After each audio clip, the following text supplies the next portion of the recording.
Hey, what is up, everybody? And welcome back to Mile Higher Podcast, episode 331. I'm your host, Kendall. I'm your host, Josh. Did your brain just lapse there for a sec? No, I was using my fingers to number out 331, but I did 330. Oh, and, you're trying to do so something yeah, cool my over brain there? did lapse for a second. Okay. Well, anyway, guys, welcome back. And today we are covering the disappearance of Stephen Clark. And this one is... A real mystery. Yeah, a real mystery and very controversial a little bit and frustrating because basically we're going to be talking a lot about whether or not his parents had any involvement in his disappearance and sort of their whole story. And It seems like we're all pretty split here. a majority of the internet and people who have, watched any sort of coverage on this case tend to lean towards them. However, it's important to note there is very little, if no evidence whatsoever to suggest they're involved. Yeah. And it's a tough one It's just because so strange. there's a lot of strange elements to it that just doesn't make any sense. It's one of those cases where the individual just vanishes off the face of the planet. And there's some theories, but there's nothing really strong pointing in any which direction. Right. So you're kind of left with this, well, what the fuck happened? Like, you just don't know. You're just at a loss, as is everybody. Yeah, this is one where I really haven't made up my mind either way. I mean, when it comes to definitely what happened to him, but also whether or not I think his parents are involved, I'm like just totally at a loss. I can see arguments for both sides. So yeah, it'll be interesting to get into. All right, guys, shall we get into this one? Let's go. Okay. So Stephen Clark was born in Colchester, Essex, near London on the 30th of August, 1969. His parents, Doris and Charles Clark, had met while they were serving on the police force, actually, in Cleveland, which is a subregion of Yorkshire with a jurisdiction over Marske, Saltburn, Redcar, and other small beachside communities. Now, the name Cleveland originally means, quote, cliffland, as numerous massive cliffs overlook the beaches at Saltburn and Marske. So Doris served on the force for 10 years and Charles served for 5. And he actually grew up in the region with his hometown being Marske. And he was also a lifelong Middlesbrough Football Club fan. And he stated that while he didn't follow the team to away games, if he was home in Marske, he made sure to attend any and all home games. However, Doris and Charles decided to retire from the police force in the mid-60s, and Charles worked in the rental car business. And the family ended up moving quite a bit once he started working there, depending on the needs of the business. Stephen was born in Essex in 1969, and only 14 months later, Doris and Charles had his little sister, Victoria. And due to the closeness in their age, Stephen and Victoria would remain close their entire lives. Shortly after Victoria's birth, Charles' business took the family to Scotland, and they lived near Edinburgh. Unfortunately, this is where tragedy would first strike the family. On a random foggy morning, Charles was at work, and Doris decided to take a quick little walk into town to pick up groceries. While Doris's mother had moved to Edinburgh to help care for the young children, it is very unclear if she was home at the time. And this is kind of the first point in this case that I think raises eyebrows for people, because it seems like Doris just left the young children home alone while she ran to the store to grab groceries, I assume just down the street real quick to come back. Because according to Ian, there was only one source that even mentioned possibly the grandmother being there. Right. And it was just that the source mentioned it's unclear if the grandmother was home at the time. Yeah. So it wasn't even an indication that she was or wasn't. All we know is that she had recently moved there and she sometimes did care for the kids. But you would think that this detail would have been clarified by their family. And it seems to me as if the children were left home alone. And Stephen was 2. Okay. So that is...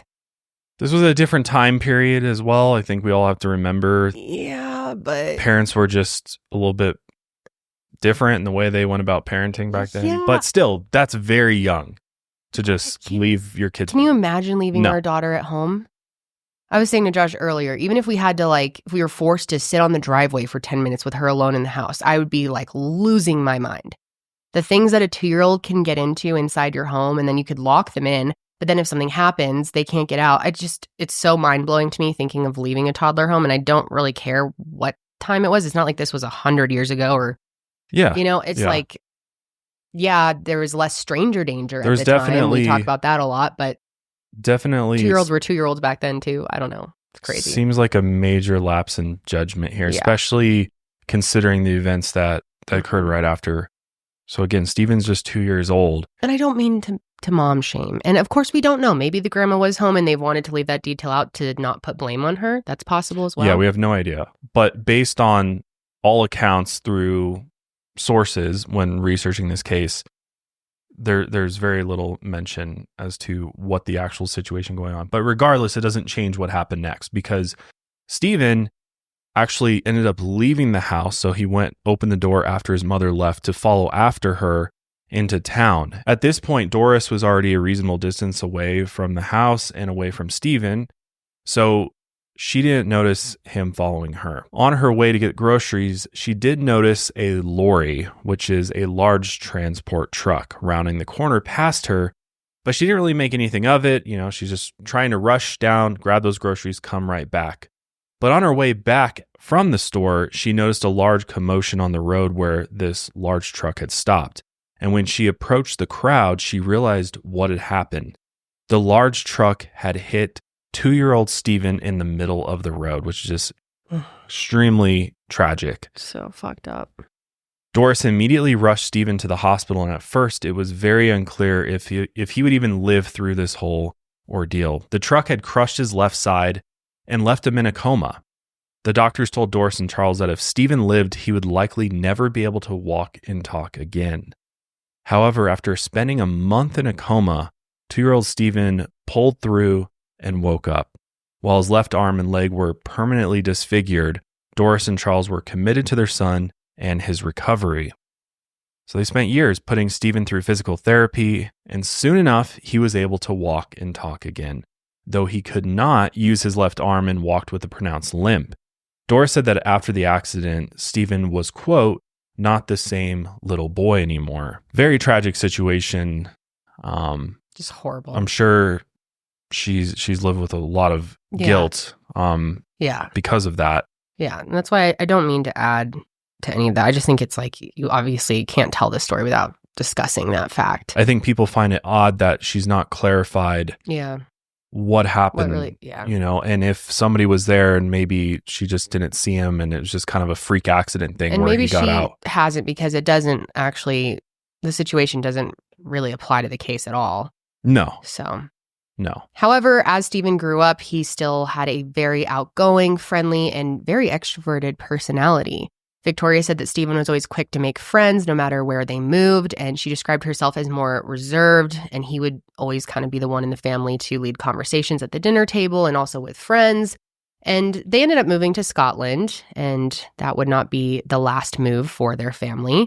Stephen and Victoria were still relatively young, so they moved back to England and settled in Cambridgeshire. I hope we're saying that right. You used to always say Shire.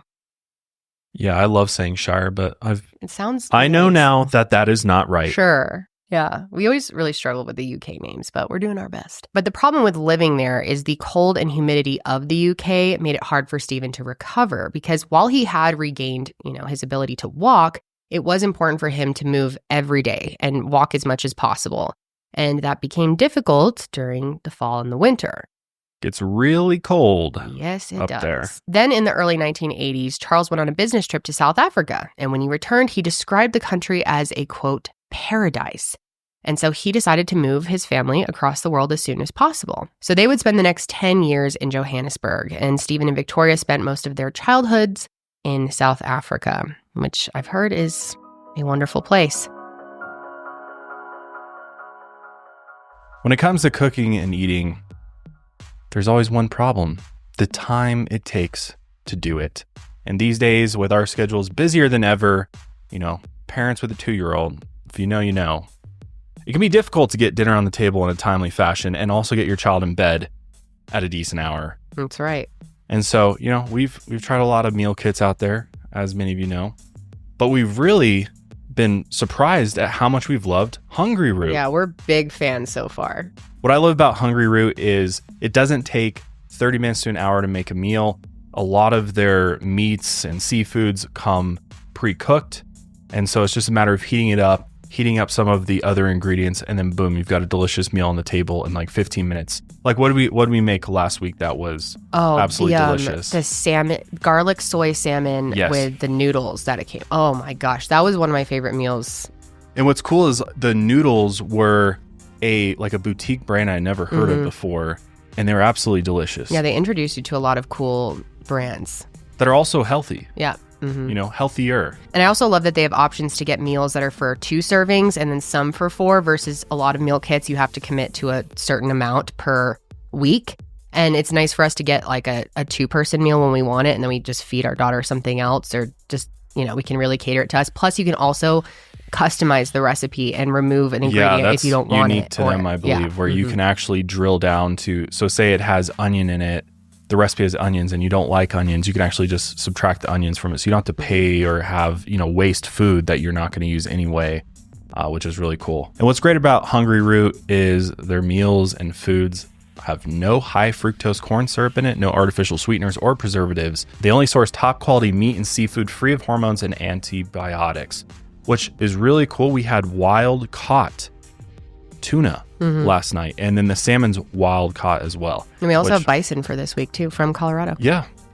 So really top quality meats, produce, you name it, Hungry Root's got it. So you're going to love Hungry Root as much as we do. Take advantage of this exclusive offer for a limited time. Get 40% off your first box, plus get a free item in every box for life. Go to hungryroot.com/milehigher and use code milehigher.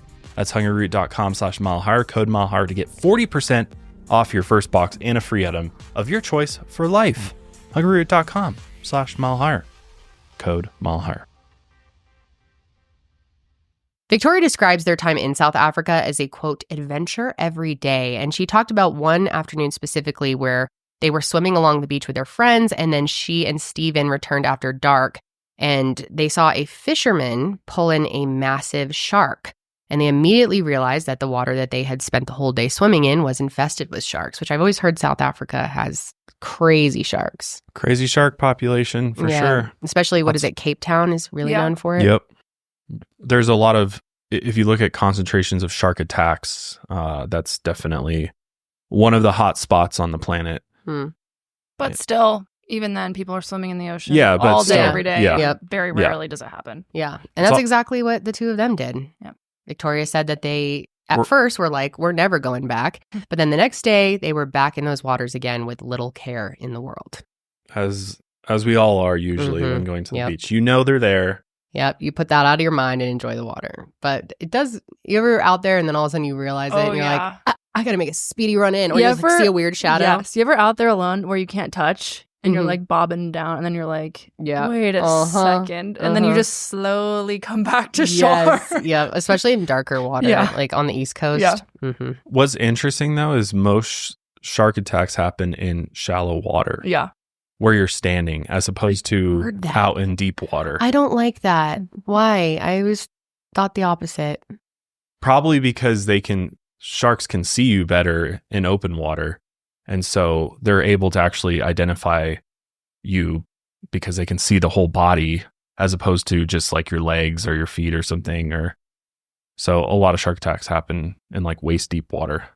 So you're really, You're not safe, man. You're not safe Get anymore. out the water. It's like one thing for us to be out there. It's like another to think about our kid out there. It makes me want to never let her like go play in the ocean alone. But I can't be that parent. You ever been on a beach when someone got bit by a shark? No, you have, huh? Yeah, it was weird. Where did that happen? In Florida. We were there and I didn't see it right away. But then after, like, there was all this commotion. We're like, what's going on? And this, like, older woman got bit on the leg. Oh. And I was like, well, she was fine. Vacation just started, so I'm not going to go in there. Pretend I didn't see that. Yeah, exactly. Was she okay? Yeah, she was fine. I think. Like, she didn't lose her leg or anything like that, but. That's crazy. It's usually small.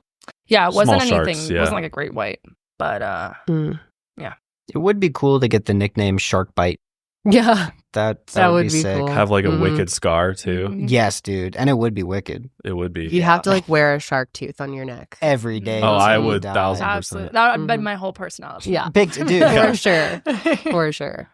Anyways, back to Stephen. So as Stephen grew older, he had to face some new challenges. While he had regained the ability to walk and his speech was only impacted by a minor impediment, the injury had given him a learning impairment, and it became harder for him to keep up with his studies as he got older. However, there was only one special needs school in the area, and while Doris and Charles enrolled Stephen into it, Stephen only spoke English while the school taught exclusively in Afrikaans, which is the official language of South Africa, initially developed by Dutch settlers and indigenous South Africans in the 17th century.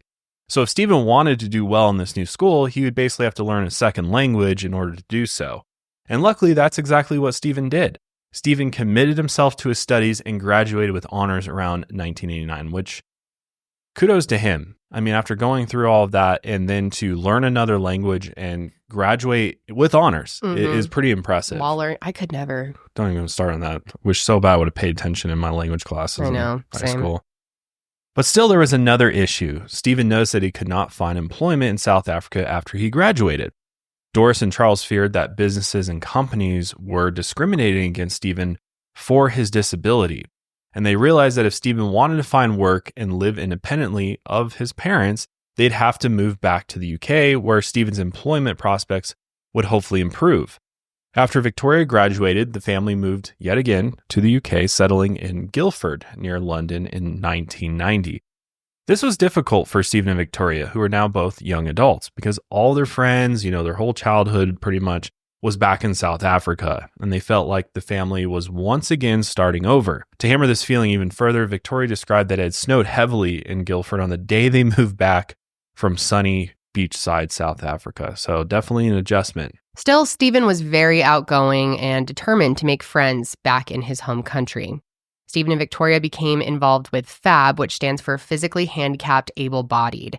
And it's a club that provides spaces for people who do have physical handicaps for them to, hang out and meet other people and feel independent.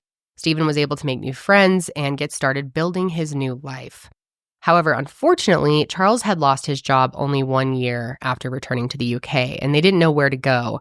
And they ended up deciding that the family would move back to Charles's hometown of Marske by the sea in 1991, hoping to find new employment there. Victoria had found a job as a hotel receptionist and decided to stay in Guildford, 6 hours away by train from her family.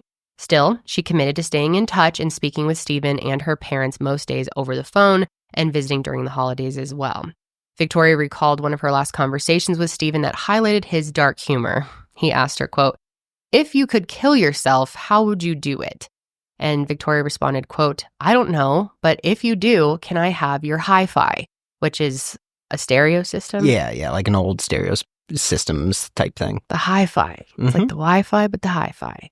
And this was a funny moment for them, and they both laughed, so she remembers this fondly. In the summer of 1991, Stephen, Doris, and Charles moved into a home in Marske by the sea, just a 2-minute walk from the shoreline. And for Stephen, even with Victoria left behind in Guildford, Marske became an excellent place to spend his early 20s, even as his family tried to rebuild and find work in Charles' hometown.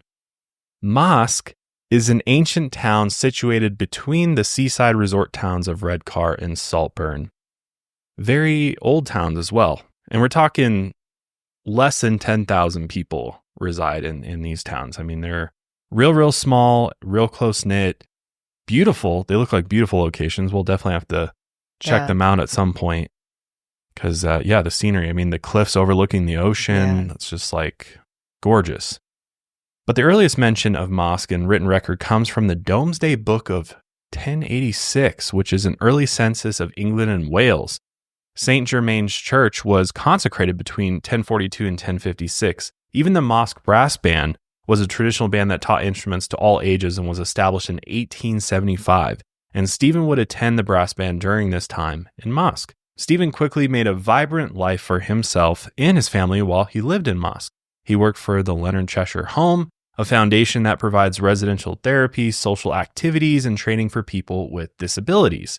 While taking computer science courses, Stephen also attended the Rathbone Society, another charity that empowered people living with disabilities to attain the skills they needed to become employed and live independently. Stephen even won Apprentice of the Year at Rathbone in 1992, which came with a £1,000 prize. Stephen also had a flourishing social life and was well known throughout Marske, Saltburn, and Redcar. He and his family were members of a bowling club in Redcar and often spent time at the Ship Inn, a local pub just a 3-minute walk away from the family's home in Marske. And I'm sure there might be some listeners out there who've been to the Ship Inn. It's still there. I just looked it up on Google. Looks like it got some, yummy pub food. It's right by the beach and everything. Seems really nice. But Stephen would often spend time with his father, Charles, either attending a Middlesbrough soccer match, football match, though Stephen himself was an Arsenal fan or at the Ship Inn. I'm a Manchester United fan. Just putting that out there. Are you? I've never seen you watch soccer ever. It's football. Oh, right. Football. I don't need to explain myself. That's not how they say it, huh? It's like Brazil. Football. I'm not gonna be attempting that. No, I like speed. I show speed. What's that? He's a UK like car streamer. Racing? No, he's a UK streamer. Oh, I have heard of that. He's heard of him. He's just funny, and he loves Messi. So yeah. Is he into I do know soccer who that or is. football? He's into football. Football. Yeah. Mm. Yeah, I like him. I've never seen you watch football. I played a lot of FIFA growing up. All right. I know that's right. The game? Yeah. And I hey, you know what? I have a varsity letter in soccer. Yeah, you do, actually. Get out of here. What? I lettered in He did. football. Actually. I actually did. Because I went to a tiny little I was school in gonna the say, country that's why. that needed an extra guy. And I said, yeah. I That's was awesome. terrible. Do you still have your Letterman jacket? I do. Very No, proud. actually, I It's never hanging got on our wall. I never got a jacket. I just have the letter. I should. I don't know why I didn't get a jacket. Probably because I was like, I don't want to be that guy wearing his Letterman jacket around. I don't know. And I went to 3 high schools, so I'd have to have like 3 lettered Mhm. jackets. So, Yep. But yeah, fun fact of Josh of the day. Thank you. Thank you. I'm a football player. What position? I was a forward and played a little goalkeeper as well. Awesome. Yeah. So awesome. Is goalkeeper and goalie the same thing? Yes. Okay. Yes. Just a abbreviated version. And as a side note, Charles said that the only time he was ever physical with Stephen was when he had drank too much at the pub, and Charles held him up and told him to pull himself together before they went home. Stephen also spent a lot of time with his mother, Doris, who loved taking midday walks along the beach in Saltburn and returning home just before dusk so she could make a hot cup of tea. Sounds like a very beautiful way to live life. Victoria said that Stephen and Doris must have made this walk, hundreds of times while living in Marske, and that she herself had done it dozens of times during the few trips that she took to visit the family between the summer of 1991 and the winter of 92. Stephen also had a friend group outside of his family, and he would spend time with them along the beachside cliffs in Saltburn, the Ship Inn, and downtown Redcar. He also had a girlfriend leading up to December 1992, and he had met her through the Rathbone Society. However, his parents said that they had only been seeing each other for about 10 days, so very casual, and that their relationship mainly consisted of meeting up at the pub, although the police reported that she had taken him home once to meet her parents. So overall, Stephen had a pretty happy life living in Marske, and he was incredibly proud of his achievements through the Rathbone Society. That's why the events of December 28th, 1992 continue to confuse everyone who knew Stephen personally. Victoria visited the family over Christmas that year and returned home to Guildford on December 27th. She described it as a normal family gathering. They ate dinners together, spent a lot of time just at the house, talking, hanging out, and of course, they took the walk from their home to the Saltburn Piers. And the only point of contention seemed to be the family joking about Stephen's use of his money. Charles described him as, quote, a tight-fisted little fellow, as he refused to spend any of his money, but seemed to be happy if his parents were paying at the pub or for soccer matches. While this was largely in good fun, there was some genuine frustration there. Stephen was 23 years old and pretty independent, and his parents wanted to teach him a lesson in financial responsibility aside from just relying on them to pay for everything. Which this brings us to December 28th, 1992. Doris and Charles have slightly changed their stories throughout the years, which is a bit odd, and I think a point people often bring up. So we're going to provide you the different versions throughout the timeline to see how well they actually line up. Well, on Monday, December 28th, This was a bank holiday, and many tourists were coming into town to visit Saltburn and Redcar. Charles and Stephen had planned to go to the Middlesbrough versus Crystal Palace soccer match, which began at 3 p.m. However, shortly before they headed off to the match, Charles said that if Stephen wanted to go, he'd have to pay for his own ticket. This was in line with the conversation surrounding Stephen's financial choices over the holiday, and Charles again was trying to teach him a lesson and help him become more independent. And a lot has been made of Charles' decision to make Stephen pay. Some have speculated that this led to a fight or an argument maybe, but the family and Victoria have said that this would not have happened. Not only did the financial conversations over Christmas never lead to a fight, but Stephen wasn't even a Middlesbrough fan in the first place, unlike his diehard father. This was just a lesson in financial literacy, and by all accounts, Stephen didn't care much about the game. Stephen ultimately decided to stay behind with his mother and not attend the match. In retrospect, Charles said that he would have never have made that choice to make Stephen pay for his ticket if he had known what would happen next. Charles left home at around 2 p.m. to make the 20-minute drive to the game, and he arrived before the 3 p.m. kickoff time. Once again, there's been a lot of speculation about whether Charles actually attended the game. He had a program for the match that day as proof, but doubters pointed out that he didn't have a record of his ticket that he had apparently purchased. But it is important to note that this was 1992, and tickets were mainly purchased physically at the stadium, not digitally or over the phone. So by this logic, there's actually no record of Charles attending any Middlesbrough matches, despite being a lifelong fan. So with Charles out of the house, Doris asked Stephen if he wanted to go on their walk along the beach to Saltburn Piers. Stephen said yes, and the two of them began their walk between 2:15 and 2:30. Now, this is where Doris's timeline first changes. In some versions of the story, she said that they left together, and in others, he left before her, and she caught up to him along the beach. And it's important to note that it took 45 minutes to reach the piers from their front door, and it was a bitter cold day. I mean, only 8 degrees above freezing. And many assume that because of Stephen's disability and pronounced limp, that he moved a lot slower than his parents, but according to Charles, he was a, quote, quite speedy person and could easily keep up with his folks and other people around him. We can safely assume that because it was a bank holiday, the beach and the Saltburn Piers were full of tourists visiting over a vacation. While both Marske and Saltburn are relatively small towns, their populations can double on busy holidays, especially a bank holiday over Christmas. Doris and Stephen reached the pier between 2:50 and 3 p.m., and after they arrived, Stephen decided to run into the public bathroom. And once he went in, Doris decided to do the same. Once again, Doris's story has changed slightly in the years since Stephen's disappearance. Initially, she said that after finishing in the women's restroom, she waited along the wall facing the restrooms for only a few minutes before deciding that Stephen had already headed home. She decided to just meet him at the house with the tea kettle on. More recently, Doris said she waited outside the bathroom for around 15 to 20 minutes, and she even mentioned seeing 2 men and a little girl walk to the restroom. The 2 men took turns going to the bathroom while the other man watched the girl. And she thought it was a shame that they didn't feel like Saltburn was safe enough to leave her unattended.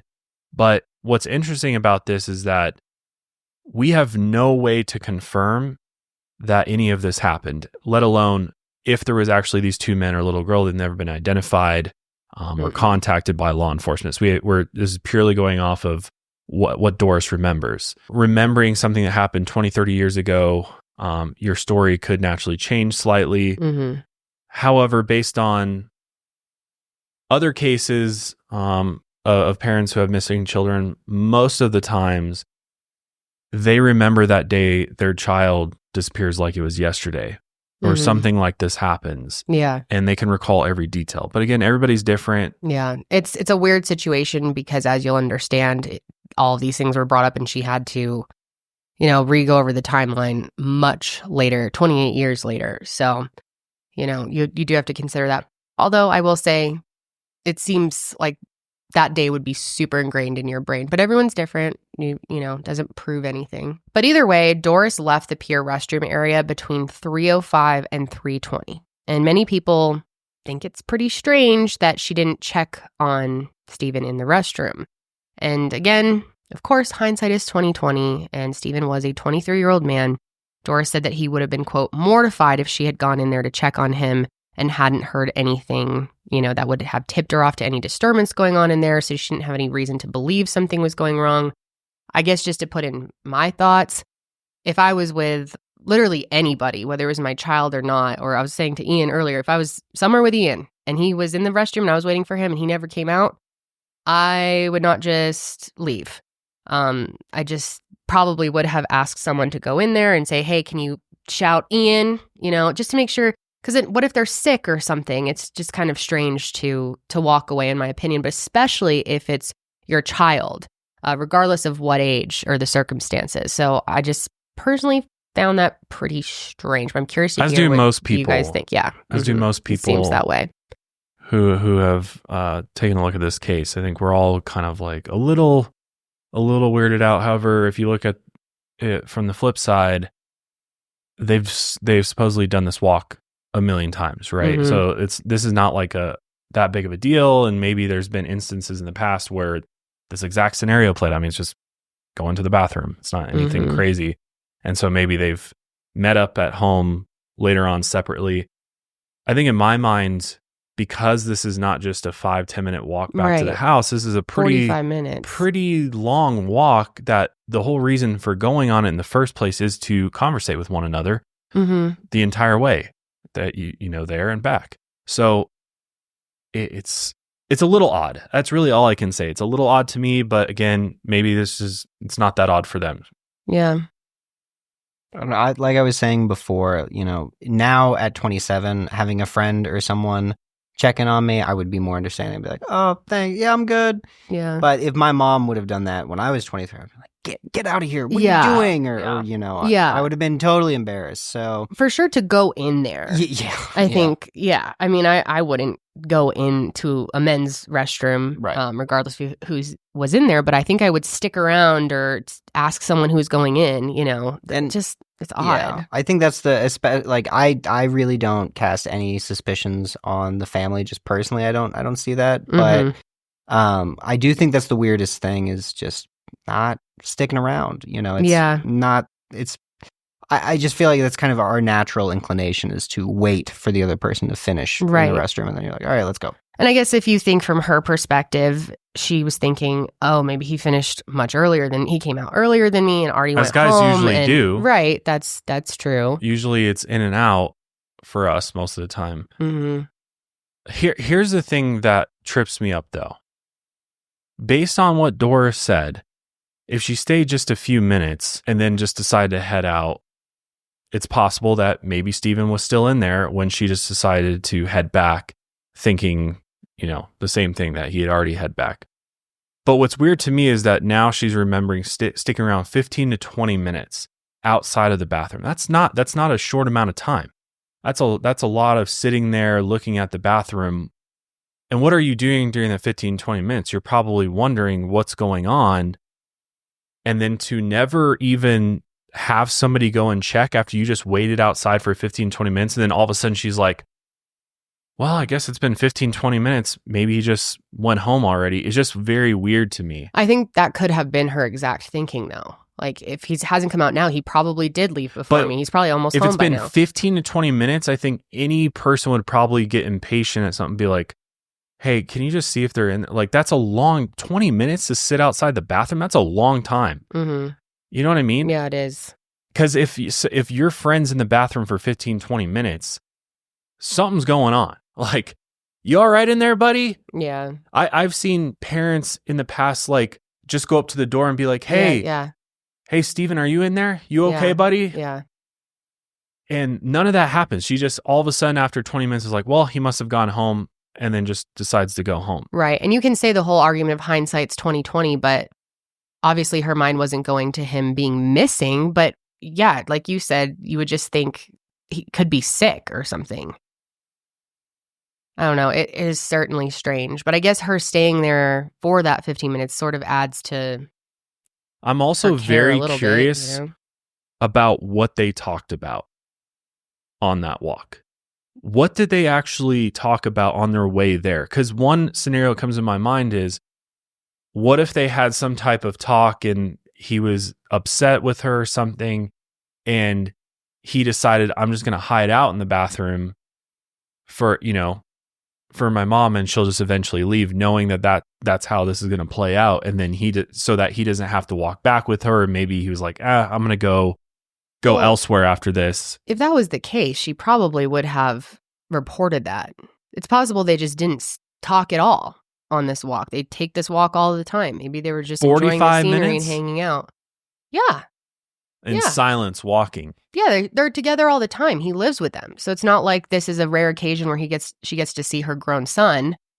So I could see them not talking. I think if they did have some type of argument, she probably would have clarified that in the report, or at any point in interviews, like he was upset, because that would lead more to him walking away, leaving because he was angry. So if that was really what happened, she probably would have mentioned that, because that adds more credence to the theory of him leaving on his own. I see what you're saying. I have a different thought, but I think as this unfolds more, things will make sense. The different perspectives kind of come together. So Doris returned back to the home around 45 minutes after leaving the Saltburn Piers, between 3:45 and 4-ish. And it would have likely grown dark around this time, and most people would have started to head home. And once again, people have asked why she would walk alone in the dark on the beach. But she had done this walk countless times, likely around the same time as she liked to be home by 4 p.m. to prepare tea. So Doris did arrive home around, or at least by 4 p.m. and turned the kettle on for tea, hoping that Stephen would return home around this time. But when he didn't, she began to panic. And when Charles returned home from the soccer match around 6 p.m., she told him that Stephen was missing. So Charles immediately calls the police, who informed him that he couldn't report adults missing for at least 24 hours after he was last seen. Obviously, this was in the 90s. It was different. It's really frustrating. And yeah, we still see that sometimes happen Well, he's today. an adult, Mm-hmm. so it's a little bit different. It's possible that they would make him wait 24 hours. Yeah, it's always so frustrating. It's a silly rule, but I get why they have it sometimes. So anyway, the two of them decide to just leave the house and comb the beach themselves with flashlights. And they were, shouting his name over and over again, but they had no luck. After this, they went back to the dunes by Marske to search for Stephen. The dunes there are more hilly and rocky than the dunes we're accustomed to here in the United States, or it's more fitting with the, quote, land of hills the Cleveland area is known for.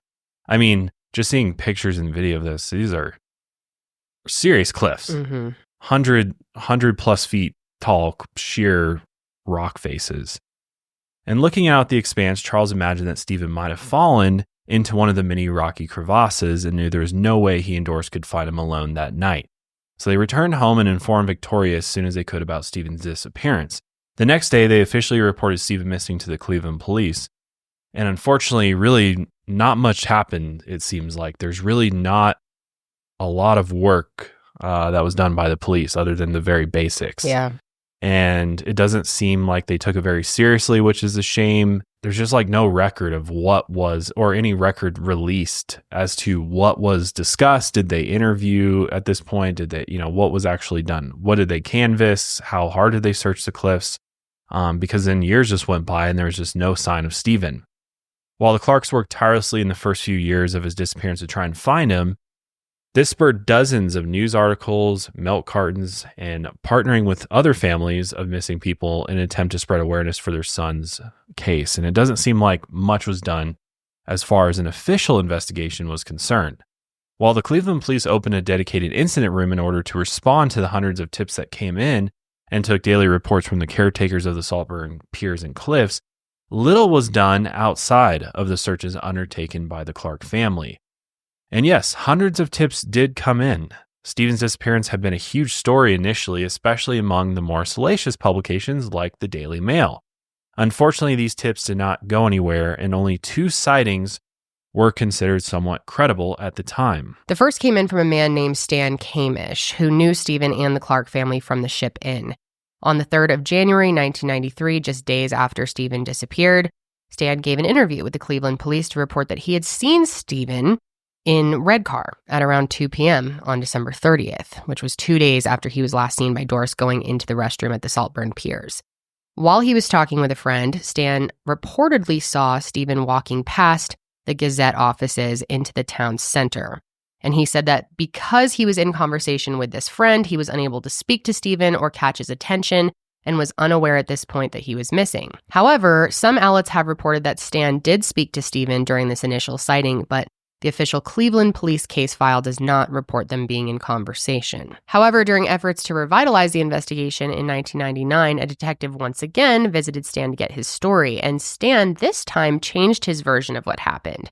He said that he had not seen Stephen's face and had simply noticed that he had seen a man with a similar build to Stephen walking with a pronounced limp.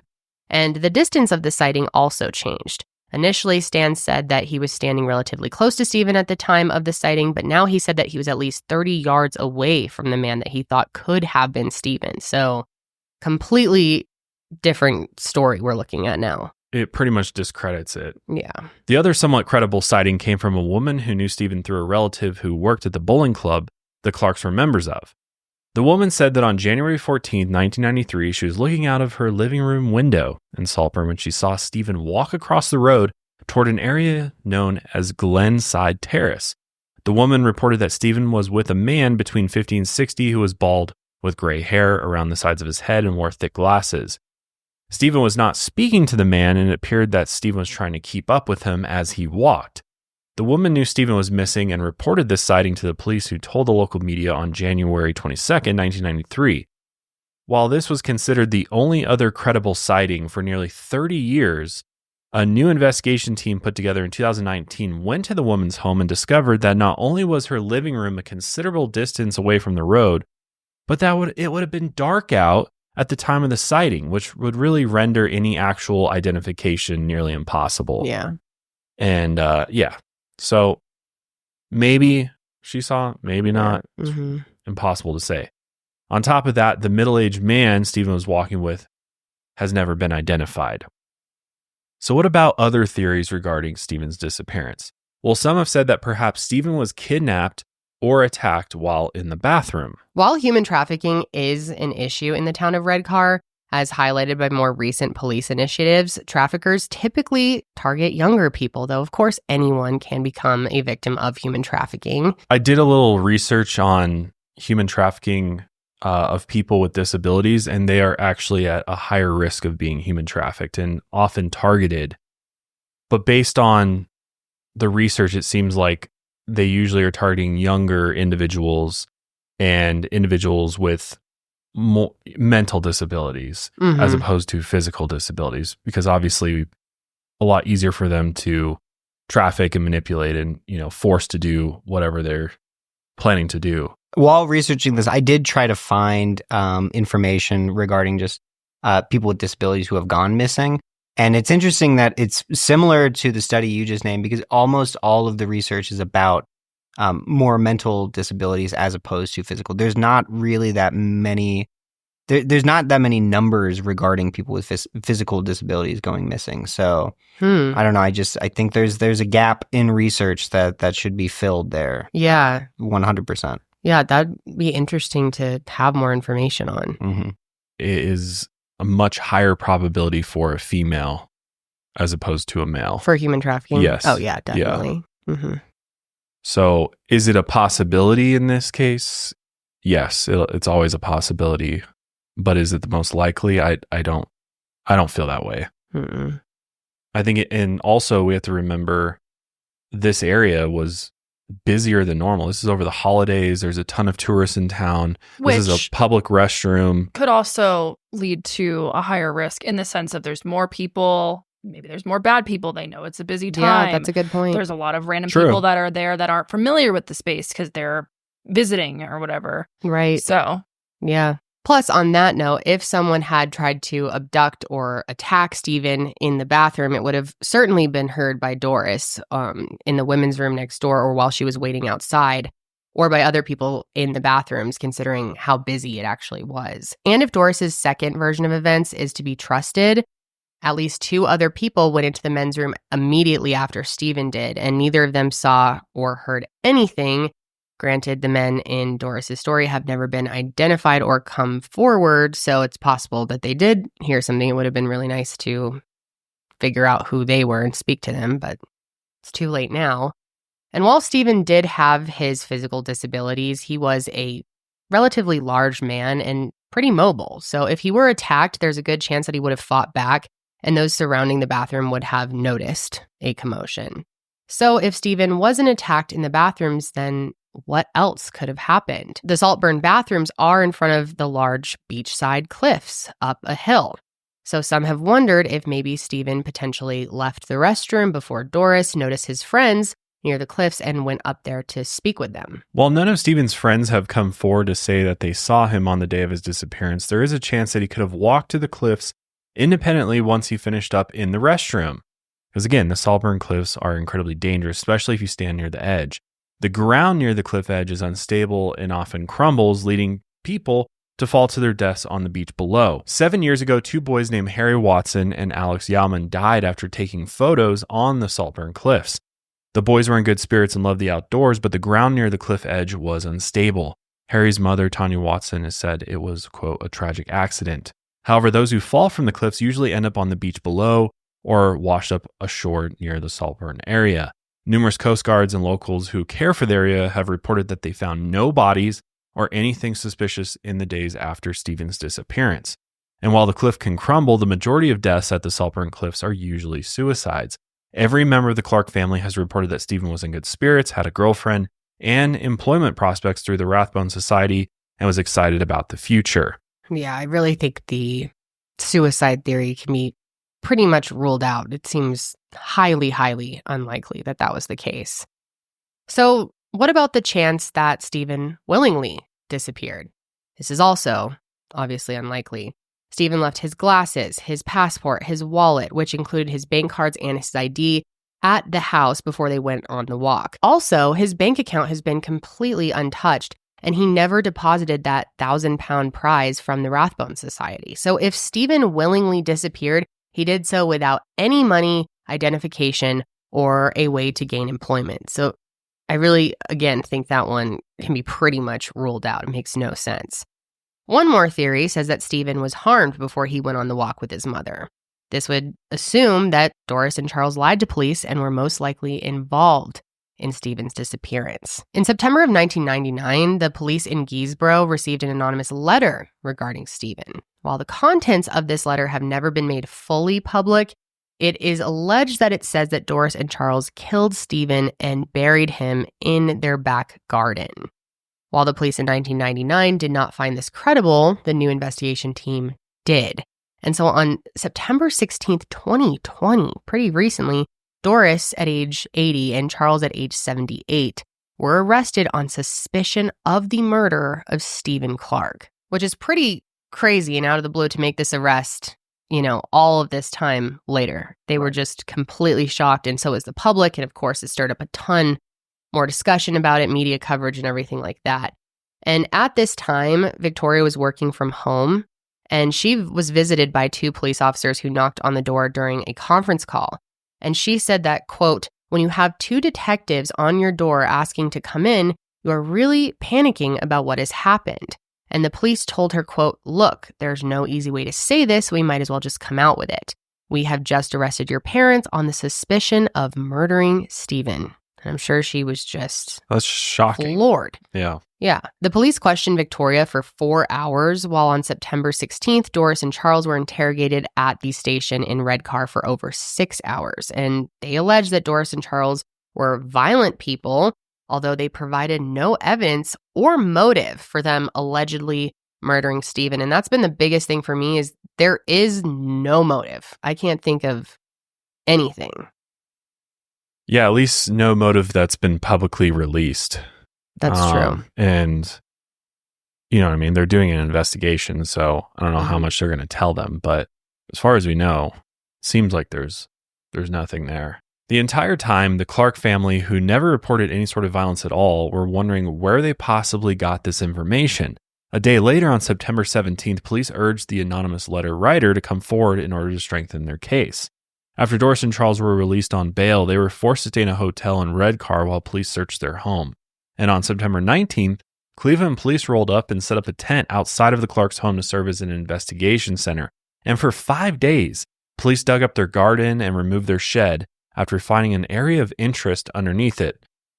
And after the searching this, they basically didn't come up with anything significant. I'm so curious as to what that letter actually said that led them to believe it was credible after all of this time and to dedicate that much time and resources to digging up their whole yard. There had to have been more in there or some reason. Well, it's redacted. A bunch of it's redacted. And why? So we don't know. So why'd they redact it and what's in the redacted part? Mm-hmm. It's hard to believe that they would be able to get a warrant like this off of an anonymous letter. Mm-hmm. And that's what a lot of investigators in the UK and, people familiar with their criminal justice system have said is they don't just like hand this out. Right. They don't just hand these search warrants out. So a lot of people speculate that they must have something more that they just aren't, that maybe that letter kind of helped confirm some other piece of evidence or information that they had in order to get it. But you would think if that was the case, it would have been taken seriously initially, Why was it all of a sudden deemed credible all of that time later? Yeah, and again, we just don't know. It's been very kept under wraps when it comes to what investigation was actually done at the beginning over the course of the 30 years. Mm-hmm. So it's really impossible to say. And people point to the fact that this is a police department ravaged with scandals and has kind of had a bad name out there. And so maybe this is an attempt to try to get back into the good graces of the public by, this is a big case that had a lot of publicity at the time by kind of bringing it back up and trying to resolve it. At what cost, though? Mm-hmm. And I think that's the difficult thing is there's just so much we still don't know, and it's not helpful. They only release excerpts from this letter, and the rest is redacted when we clearly all want to know, what does the full letter say? And you would hope that there's a good reason for the redaction, but that's not always the case. Who knows? I also think it's important to say that the police themselves never officially named Doris and Charles.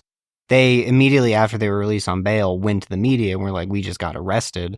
But even if you were to go on the official like Cleveland police page for Stephen's case, they say, to this day, it just says we've arrested 2 individuals, or we did arrest 2 individuals.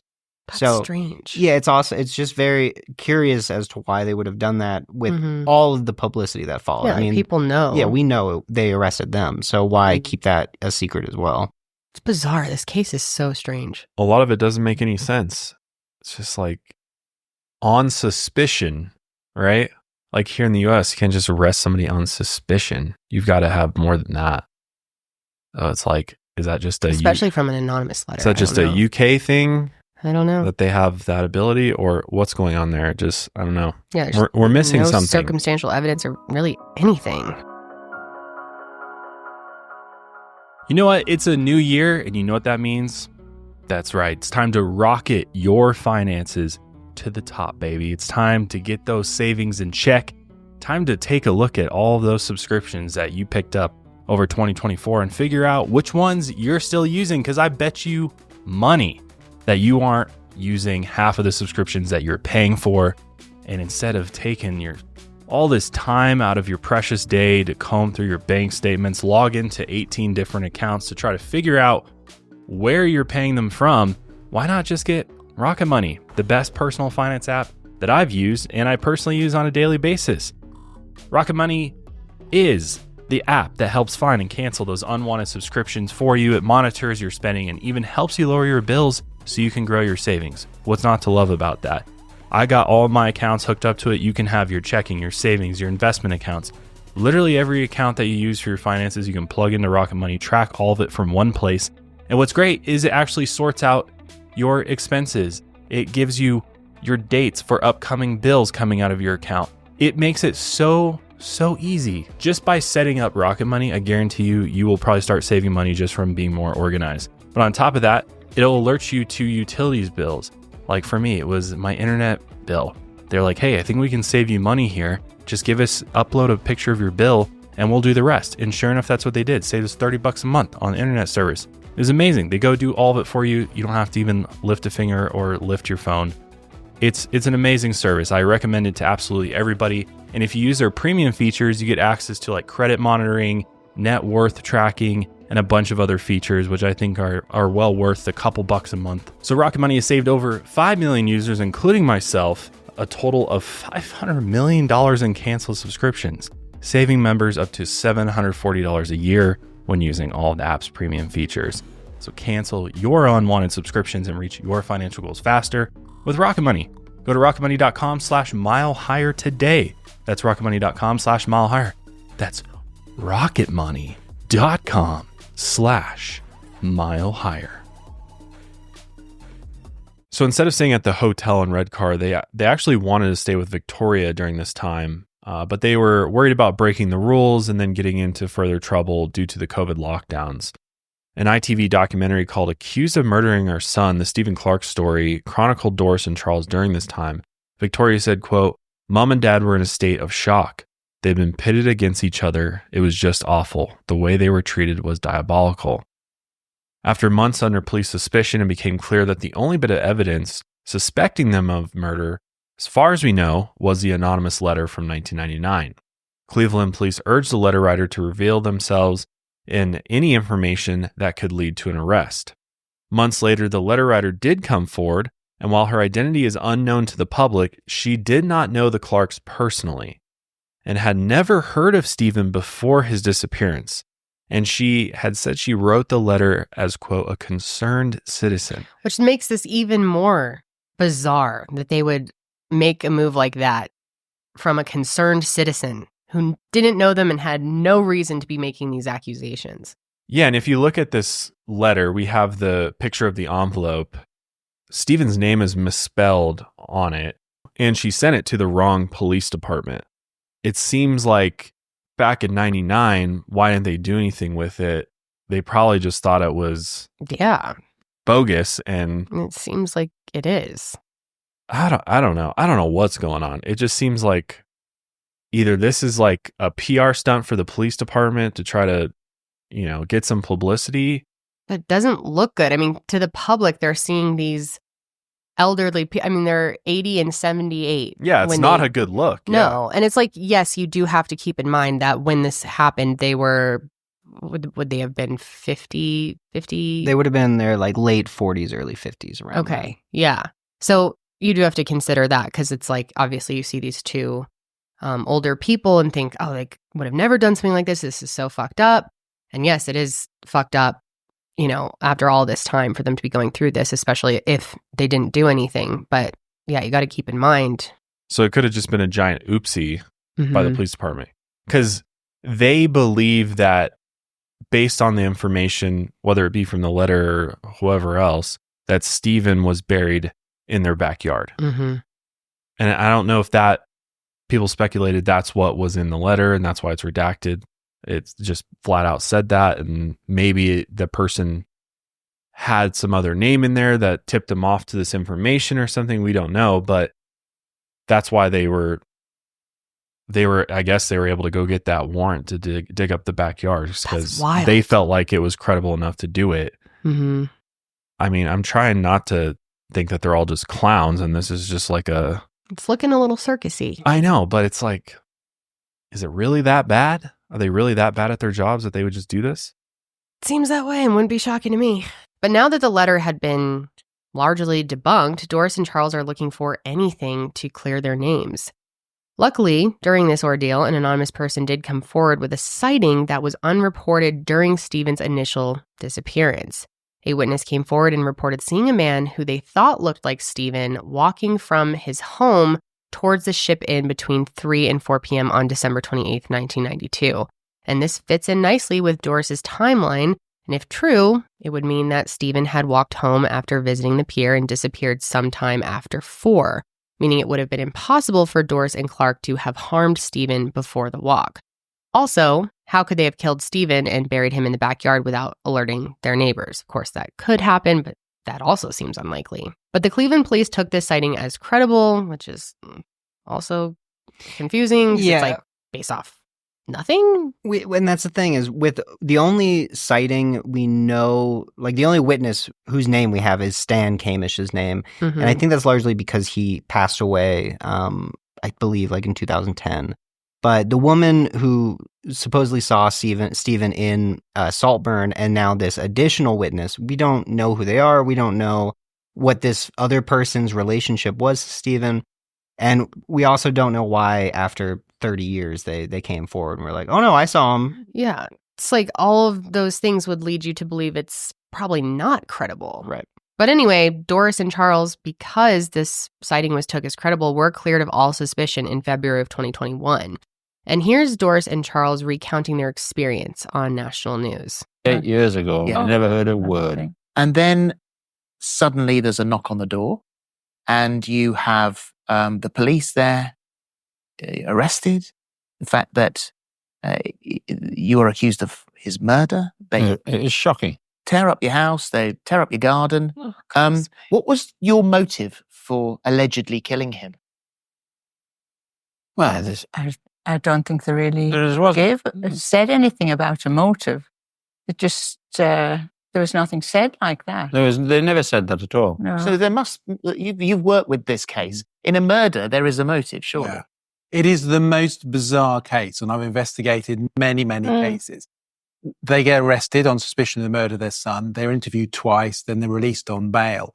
And it's at that point I become involved. And I spent 17 weeks with Charles and Doris. And I have to say, when I first started, I treated them as though they were suspects. Really? They were suspects by the police. So when we started to talk to them, and Charles and Doris will tell you themselves, I gave them a hard time at times. You know, I asked some very searching questions to get answers from them. And I spent more time with them than any of the investigating officers. Right. And after the end of the 17 weeks, as the program shows, they were cleared from all involvement.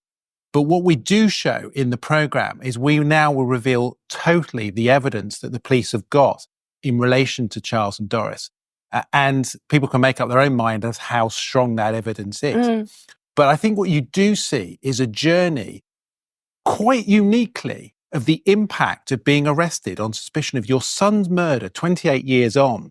And what that does, and they won't mind me saying this, to an elderly couple, what they've been through is an emotional roller coaster. Heartbreaking. I mean, how you could possibly be in that situation at any age, but particularly when you're that old and you've lost your son. I mean, the tears that Doris has shown, even Charles. I mean, Charles presents himself as an incredibly strong person, but we've sat and spoken quite a lot of the times, and it's really pulled you apart.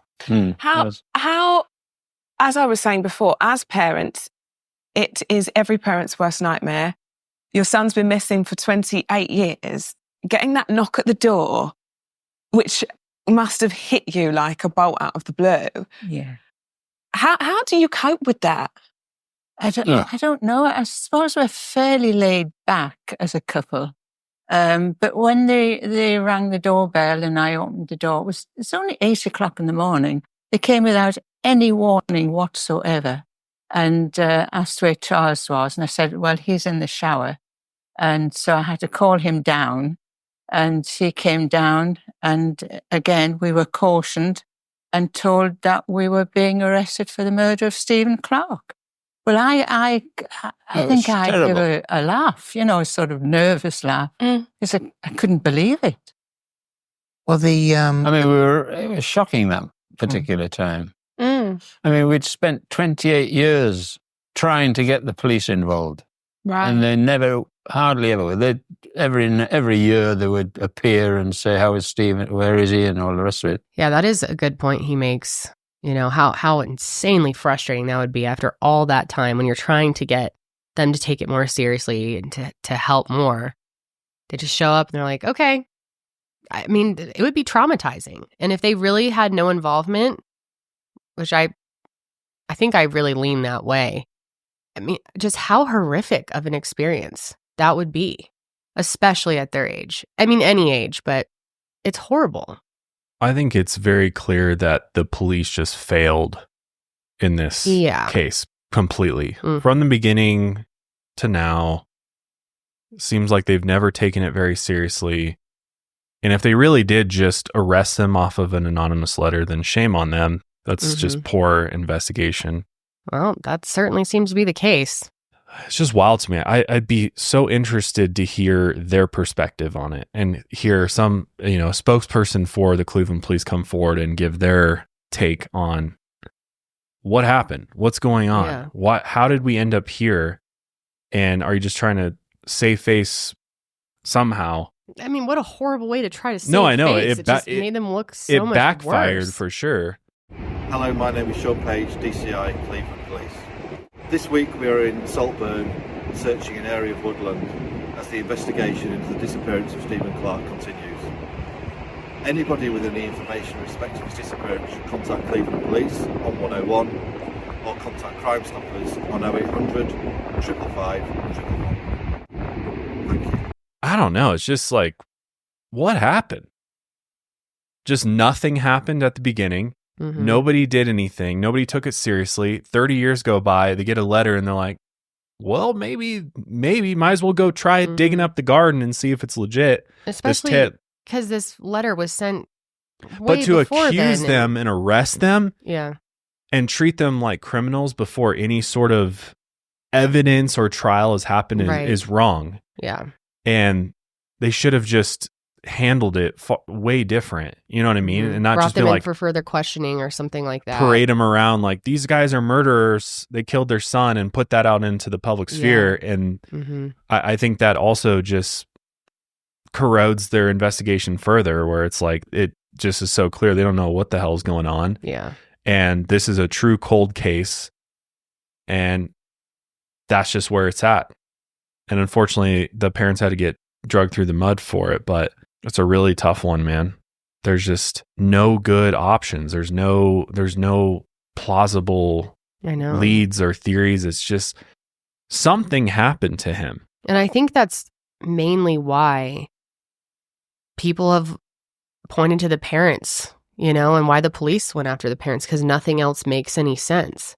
Well, people don't like having no idea. And so even if it doesn't really make sense, they will figure out a way to be like, yeah, it could, though. Right. Yeah, exactly. Mm-hmm. For their own, security at the end of the day. Right. And then they look at, the inconsistencies in her story. Right. And are just. Exactly. Mm-hmm. Mm-hmm.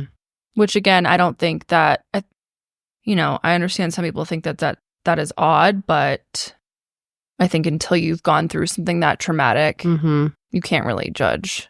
Yeah. Mm-hmm. And really, I think this case would be much farther along had they taken his disappearance seriously at the beginning and adequately investigated it, including checking out the family members as you should in every single case. Yeah, imagine if they had searched for him that night. It's always like, oh, well, they're an adult. Yeah. Okay. So they could have left. I mean, we've covered so many cases like this. Yeah. But because they're an adult, they wait seemingly too long to take action. Yep. Yep. So frustrating. Well, it's easy for people to fill in the gaps when there's nothing to go off of and create theories that have no evidence backing them up just based on the little info that we have. I think that's the thing all of us have to remember is there's so little investigation here and very little evidence to go off of that. And zero motive.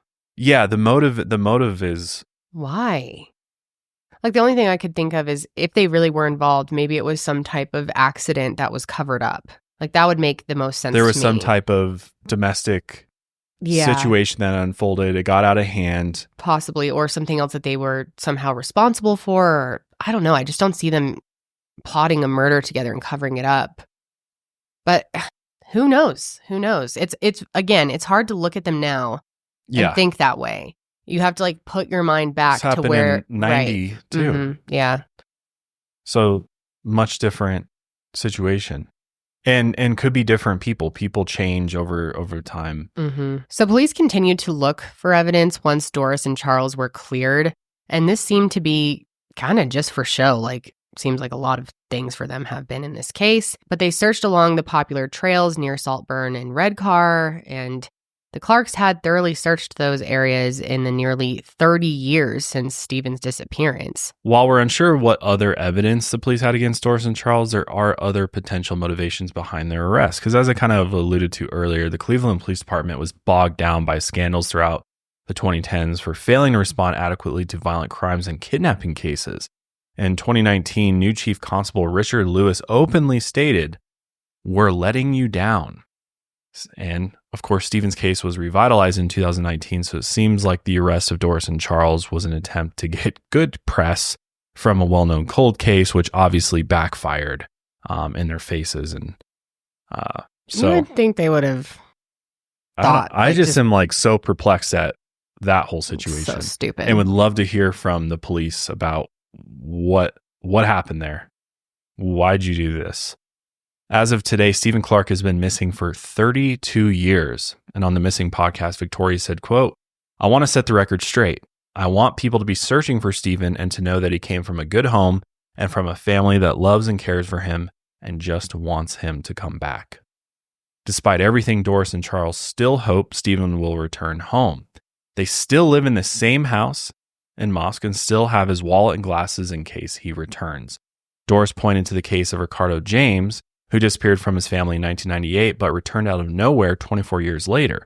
While the Cleveland police still have a dedicated team working on Stephen's case, it's unclear if any new leads have come in since Doris and Charles were cleared of suspicion. So if you have any information regarding the whereabouts of Stephen Clark, particularly between Friday the 25th of December to Monday the 28th of December 1992, or if you have any information to help the investigation team, use the Cleveland Police's public portal, which we'll have linked.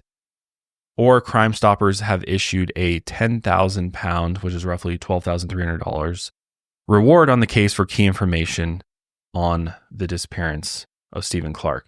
And what's interesting too is that the police believe he was murdered. They don't shy away from that. They specifically say the murder. He was a victim of foul play, and they're trying to figure out who murdered him. That's really interesting that they have just come to that conclusion somehow. They have to have so much more. They have to have something else. I can't think of any other reason other than they're just incompetent and don't know what they're doing. But which could be possible. Which is possible, but I feel like there's got to be something more. They did get lots of tips.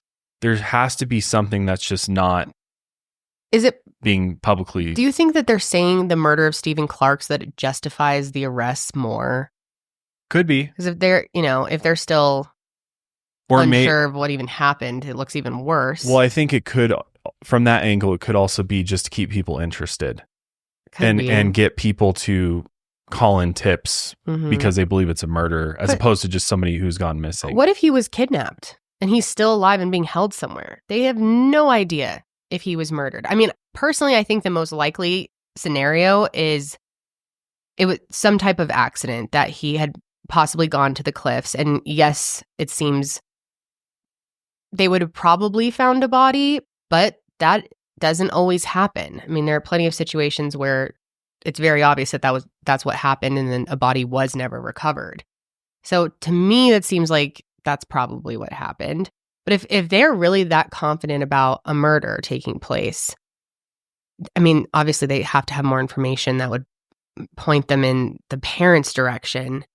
But I guess I'm thinking, like, could there have been a situation in the bathroom where someone, like he was chloroformed and held in there until they were sure that his mom had left, and then he was taken somewhere. But there were so many people there. I mean, that doesn't even make sense. It's the only thing I can come up with as far as, foul play. It's just difficult because I think most of us wish they would have confirmed Doris's account of events. Yeah. Because it really comes back to, is Doris's recollection of that day and the timeline accurate, or is it not? And I think if the police had gone and actually tracked down people and interviewed people and confirmed that they went on this walk and the time that they got there lines up, I think this would be a whole different story. But or somehow confirmed that,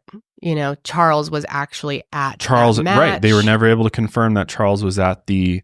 Which there just may not be a way to confirm that. it seems like this case fell through the cracks because the police did not investigate it properly and take it as seriously as they should. Especially now that they're saying it's a murder. Well, you guys really botched it if that's what it is. If we're looking at the lens of murder, is it possible too that he did leave the bathrooms before her, was walking ahead of her and fell victim to someone random, just a crime of opportunity on the beach? Because yes, it was a holiday weekend, a lot of people were out, but it was also freezing. And people probably weren't, I don't know, maybe there weren't that many people on the beach at the time. Is that possible? I don't know. It's just so confusing. I really can't come to any conclusion that makes sense to me. Where the crime of opportunity potential could make sense is if he was still in the bathroom when Doris left, and when he left the bathroom, it was dark out. Because at that point, people did start to trickle home. Like at around, I believe the sunset was just before 4. Yes, yeah.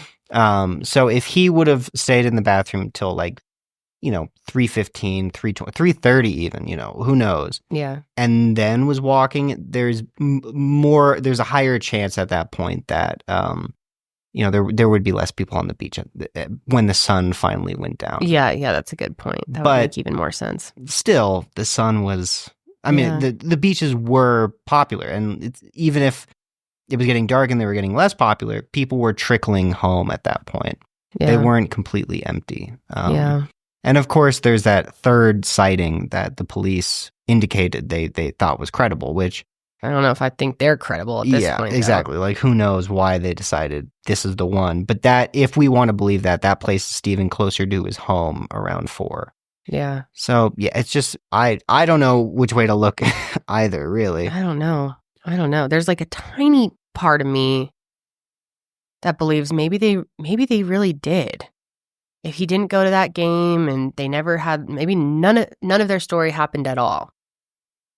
Maybe, but why? There's no reason. I feel like if that was the case, by now something more would have come out. You would think, but of course, there's tons of unsolved cases where things just, that information never comes up, and we never get any answers. It's never solved. But like even a piece of, that's really odd. Yeah. Something more than just, her story changed a few times. And well, people point to the fact they're both on the police force. Mm-hmm. Yeah. And like we've covered in the past, those people are going to know how to dispose of evidence. They're going to know how to cover things up better than your average person, most likely. Again, nothing points to that. It's all pure speculation. But a lot of people out there, I think, point to that because I think a lot of people point at the parents because there is no other suspects in the case. Right. And the police are saying it's murder. So I think everybody just naturally gravitates towards them. Although I do, the more that I look at this, the more I think that this could have possibly been a crime of opportunity that took place. Sun's going down. Maybe he headed back on his own. Because what's interesting is I just did a quick search for crime rate for Saltburn, Marske, and New Marske, and it's among the top 10 most dangerous towns in North Yorkshire.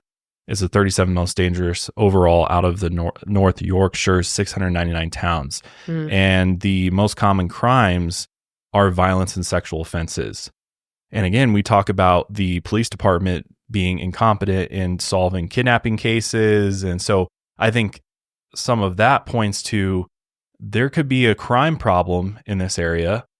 And like there could be criminals, predators that pick out these areas that are touristy spots for crimes of opportunity. And it's very possible that he was targeted and maybe taken advantage of because of his disabilities. And somebody took him and took him somewhere else, abducted him, likely murdered him. And it was somebody completely random, had nothing to do with the family whatsoever. And I think the more you dig into it, the more you look at the picture as a whole, it seems like that's the more likely scenario. Because, just based on statistics, the police department seemingly being inadequate in this investigation and others, I think you kind of put the pieces together and you're like, is it possible that this just is an unsolved murder? There's likely other unsolved murders in this area. Mm-hmm. Oh, for sure. So, because I get the suspicion towards the parents. I just think there's nothing pointing to it. And they did do a search warrant. They did all this extensive investigation into them, and they came up with virtually nothing. So you would have thought they would have found something. But maybe they did, and they aren't sharing it with the public. They have to have. It's just hard to believe calling this a murder. Yeah. And to have made those arrests in the first place. I don't know. This is so frustrating and confusing. It really seems we're missing major pieces of the puzzle here. Now, Ian, we were talking about it earlier, do you still believe the most likely scenario is something happened at the cliffs? That's just kind of what jumped out to me while looking into the case, only because there have been like revitalized efforts to make people aware, like these cliffs are extremely dangerous if you stand near the edge.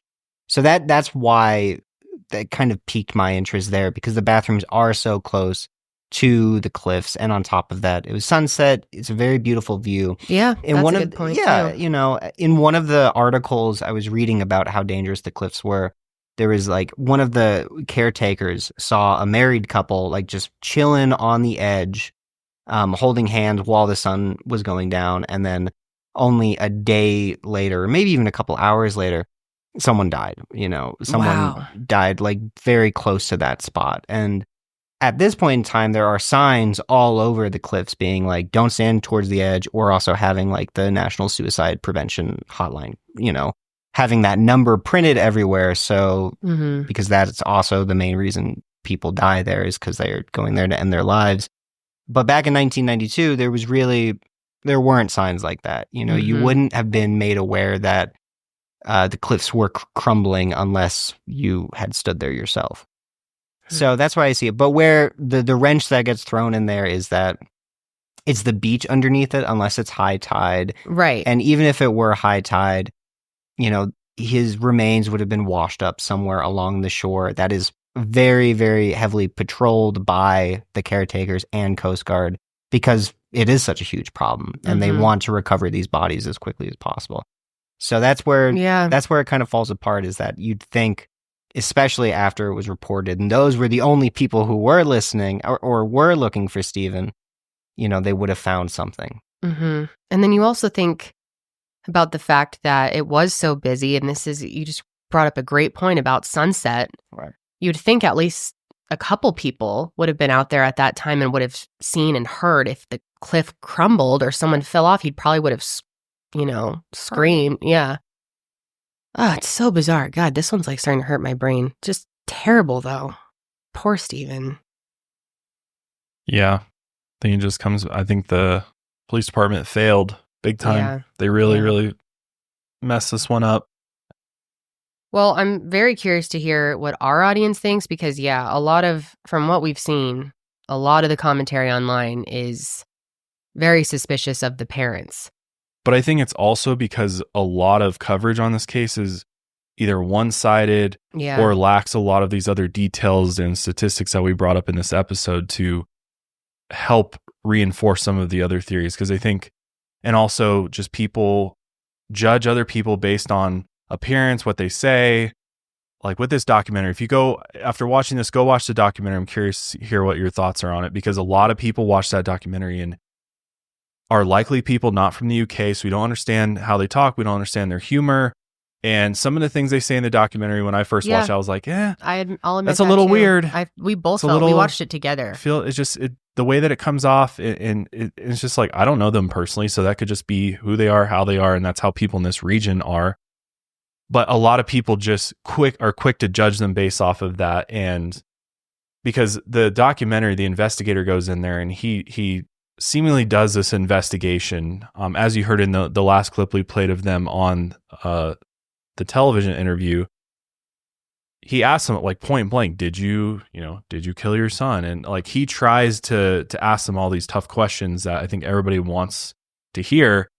And he comes away at the end of it of like, no, I seriously don't think that they were involved. But a lot of people after watching that documentary are like, they definitely were involved. Seemed like they're the sketchy. Way they edited it too. Yeah. Like there wasn't enough. And I had to remind myself while watching it that I don't know what was said and cut out. I don't know how this was edited, because I walked away feeling like there didn't seem to be enough like emotion and concern or like urgency to find him now or to get those answers. It was mainly, their frustrations about being accused and what they went through, which is understandable. It's very traumatic. And yeah, it's like, it's hard to know what was taken out, and maybe they had more of that in there. So I don't know. It's a great point. Well, you heard him in the interview we watched. The investigators like, I was with them while he shed tears over this, and even Charles, who a lot of people are suspicious of, the father Charles, because he is this very strong person. He doesn't show a lot of emotion, at least from what we saw in the documentary. And I do agree with you. I think the way they edited it, they definitely, because of the title, accused of murdering our son, I think they tried to lean into it a little bit with the edits. A little bit. And I think that's why so many people walked away with the thoughts of, because if you go just look at the comments for that documentary, it is overwhelmingly people pointing suspicions at the parents. And again, it doesn't really present these other theories, and the evidence for these other theories in that documentary solely focuses on the parents and the arrests and all of that. So, and I think it's things like when he said he was a tight-fisted little fellow or whatever he said about him. It kind of like rubbed me the wrong way in the moment, but I don't understand. We don't live there. We don't. Right. Yeah. It's just different. Yeah. And I think choices like leaving that kind of stuff in there probably didn't help. But God, what a just overwhelmingly sad case and just so frustrating. Yeah. I really hope one day there's some resolution. Yeah. For all of them. My God. To this case. And poor Victoria, everything she's been through as well. It's got to be extremely difficult not to just have no idea. Yeah. What happened? To not only experience something like a family member disappearing and having no answers at all, and then feeling all this frustration with the police not helping enough, and then they come to your door and arrest you all these years later. I mean, just it's horrible. It's horrible. If they really truly did not do anything, that is just so fucked up beyond words. But any other final thoughts? I would just kind of, if you guys are interested, like the documentary is very good. I would recommend listening to the Missing podcast. Yes, that as well. Their episode on Stephen is just entirely formed around this interview with Victoria, and it's the only large-scale interview like this that she ever did. So I recommend that just for another person, a newer generation at that. Yeah. So she is a little bit more emotional than her parents. I think that also, after listening to the podcast, I kind of walked away with it with more of like a, less suspicions surrounding the parents in general. Yeah. Yeah. I think that definitely helps that she can really vouch. She's not even in the documentary. No. So it's good to hear from another family member's perspective for sure. But yeah. Thanks for joining us. We will see you guys next week. And until then, keep on taking your mind a mile higher.